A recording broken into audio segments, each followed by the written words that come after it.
మండలంలో హుజూర్నగర్ మండలం వేపల సింగారం గ్రామంలో ఉన్నటువంటి గోపిరెడ్డి అనే వ్యక్తి తన ఇంటికి తాళం వేసి ఆ తాళాన్ని ఇంటి పక్కలే పెట్టి పొలంలోకి వెళ్తుండగా అట్టి విషయాన్ని గమనించినటువంటి నేరస్తున్నటువంటి మల్లికార్జున్ రెడ్డి అనే వ్యక్తి ఆయన స్కూటీ పైన వచ్చి ఆ విషయాన్ని గమనించి అతను బయటికి వెళ్ళగానే ఇంట్లోకి వెళ్ళి ఆ తాళం తీసుకొని ఇంట్లోకి వెళ్ళి ఇంట్లో ఉన్నటువంటి బీరువాలో ఆ బీరువా తాళం చేయి కూడా అక్కడే బెడ్ పైన ఉంటుంది తీసుకొని ఇంట్లోకి వెళ్ళి ఆ బీరువా చెక్ చేయగా అందులో 5 తులాల 14 గ్రాములు బంగారము మరియు 90,000 రూపాయల నగదు ఉంటే ఆ నగదును తీసుకొని అక్కడ నుంచి వెళ్ళిపోయినాడు.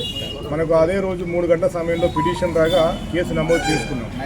దానికి సంబంధించి మనం రోజు దినదల్లో భాగంగా ఈరోజు ఎస్పీ పెట్రోల్ బంక్ దగ్గర వెహికల్ చెకింగ్ చేస్తుండగా ఒక వ్యక్తి ఈ స్కూటీ పైన అతను వస్తూ ఉండగా అనుమానాస్పదంగా ఉండగా అతన్ని పట్టుకొని విచారణ చేయగా ఈ దొంగతనం చేసిన విషయాన్ని ఒప్పుకొని దాంతోపాటు చింతకాని పోలీస్ స్టేషన్ ఖమ్మం జిల్లాకు సంబంధించినటువంటి నేరాన్ని, అదేవిధంగా సూర్యాపేట జిల్లా అనంతగిరి మండలంలో ఉన్నటువంటి అమీనాబాద్లో నేరాన్ని రెండు కూడా ఒప్పుకోవడం జరిగింది.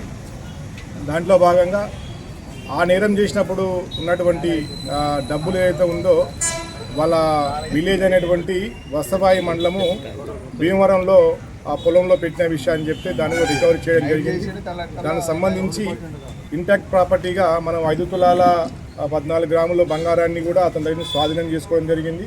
అదేవిధంగా 2,85,000 రూపాయల నగదును కూడా స్వాధీనం చేసుకోవడం జరిగింది. ఇతను బీటెక్ మెకానికల్ ఇంజనీరింగ్ పూర్తి చేయడం జరిగింది.